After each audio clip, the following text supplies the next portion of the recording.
ఈరోజు మరి జనసేన పార్టీ ఆవిర్భావ సందర్భంగా 11 సంవత్సరాలు దీర్ఘకాల సమయంలో మరి 12వ సంవత్సరం ఈ ఘనంగా జెండా వందన కార్యక్రమం చేసుకోవడం చాలా ఆనందకరం. ఎందుకంటే కొనతాల గారి పిలుపు మేరకు ప్రతి గ్రామంలో అక్కడ పవన్ కళ్యాణ్ గారి పిలుపు, ఇటు కొనతాల గారి పిలుపు మేరకు ప్రతి గ్రామంలో ప్రతి వార్డులో కూడా జన సైనికులు వీరమహిళని పిలిచి జెండా వందన కార్యక్రమం చేయమని చెప్పడం, అదేవిధంగా ఈ సందర్భంగా జెండా వందన కార్యక్రమం చేస్తున్నాం కాబట్టి ఈ జనసేన ఆధ్వర్యంలో జెండా వందన కార్యక్రమం చేయడం జరుగుతుంది. జై జనసేన, జై పవన్ కళ్యాణ్, జై రామ్కి గారు.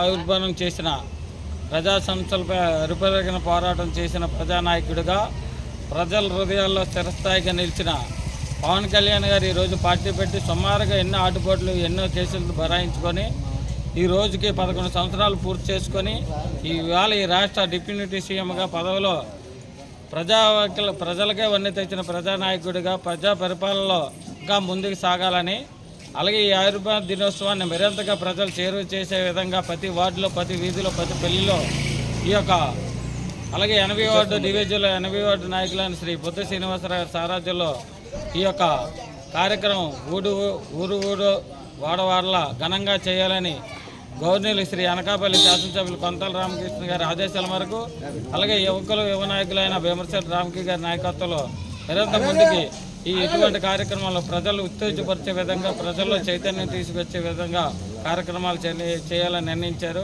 కావున ఈ కార్యక్రమానికి ఇచ్చేసిన జన సైనికులకు, ప్రజలకు, కుటుంబ నాయకులందరూ కూడా పేరు పేరున జై జనసేన, జై జై జనసేన. సంవత్సరం ఆవిర్భావ దినోత్సవం సందర్భంగా మన కొంతాల రామకృష్ణ గారి నాయకత్వంలో భీమశెట్టి రామ్కి గారి ఆధ్వర్యంలో మన 80వ వార్డు ఇన్ఛార్జ్ అయిన మన శ్రీని గారు, బుద్ధ శ్రీని గారి ఆధ్వర్యంలో ఇంత గొప్పగా చేసుకోవడం మనకు అందరికీ ఆనందదాయకం. చటర జెండా ఇది జనసేన జెండా, భరత మాత ముద్దు బిడ్డ పవనంద జెండా. చటర జెండా ఇది తెలుగోడి జెండా, నీతి కొరకు జాతి కొరకు పుట్టినది జెండా. తెలంగాణ గడ్డ మీద బాదిన జెండా.